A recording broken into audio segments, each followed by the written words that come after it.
જ્યોતિષ જગત કાર્યક્રમ અંતર્ગત સૌ શ્રોતાજનોનું હાર્દિક સ્વાગત કરું છું અને આજે હું સૌ દર્શક મિત્રોને જ્યોતિષ શાસ્ત્રમાં ભાગ્યે જ જાણકારી હોય એવી વસ્તુની માહિતી આપવા જઈ રહ્યો છું। જૈન શાસ્ત્રમાં હોરાનું બહુ જ મુહૂર્તમાં સ્થાન છે।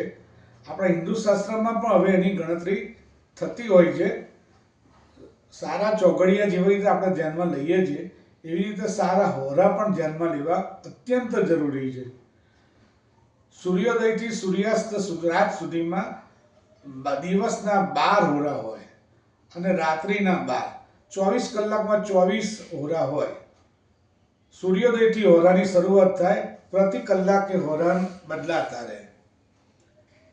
આપણા શાસ્ત્રો મુજબ સોમ, બુધ, ગુરુ, શુક્ર એને સારી હોરા ગણવામાં આવે છે। રવિ, મંગળ અને શનિ એ અશુભ હોરા ગણાય છે।